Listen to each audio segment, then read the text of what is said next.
జనరల్‌గా genetical abnormalities అంటే down syndromes, Patau syndromes and Turners, Klinefelter syndromes అని రకరకాల సిండ్రోమ్స్ అనేవి వస్తాయన్నమాట.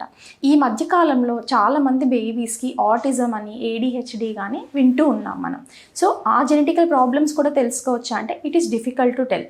జనరల్లీ ప్రెగ్నెంట్ ఉమెన్ అనేది ఏ రకంగా ప్రెగ్నెన్సీ వచ్చినా, న్యాచురలీ కన్సీవ్ అయినా, ఐయుఐతో కన్సీవ్ అయినా, ఐవీఎఫ్‌తో కన్సీవ్ అయినా జెనెటికల్ అబ్నార్మాలిటీస్ని తెలుసుకోవడానికి చేసే టెస్ట్ ఏంటి అంటే 11 వారాల నుంచి 13 వారాలు 6 రోజుల మధ్యలో NT scan and double marker అనే టెస్ట్ అనేది చేయడం అనేది జరుగుతుందన్నమాట. ఈ NT scan and double marker test అనేది మెయిన్లీ స్క్రీనింగ్ టెస్ట్ ఉంటుంది. ఇట్ ఈస్ యూనివర్సల్ స్క్రీనింగ్, అంటే ఇర్రెస్పెక్టివ్ ఆఫ్ ఏజ్ గ్రూప్కి యూనివర్సల్గా మనం స్క్రీన్ చేసుకోవడం అనేది జరుగుతుందన్నమాట. ఈ పర్టికులర్ ఎన్టీ స్కాన్ అండ్ డబుల్ మార్కర్లో మనం కనుక్కునేది ఏంటి అంటే what is the risk of mother having down syndrome, Patau syndrome అనేది మనకు అర్థమవుతుంది అనమాట. దీంట్లో 3 జెనెటికల్ అబ్నార్మాలిటీస్ ఉండే బేబీస్ని మనం ఐడెంటిఫై అనేది చేయొచ్చు అనమాట. సో ఈ సిండ్రోమ్స్ అనేవి జనరల్గా ఏ ఏజ్ గ్రూప్స్లో మనం ఎక్కువ చూస్తుంటాము అంటే ఎక్కువగా 35 years కన్నా ఎక్కువ ఉన్న వాళ్ళలో 1 in 250 పేషెంట్స్లో ఒకళ్ళకి అబ్నార్మాలిటీ ఉండే అవకాశం అనేది ఉంటుంది.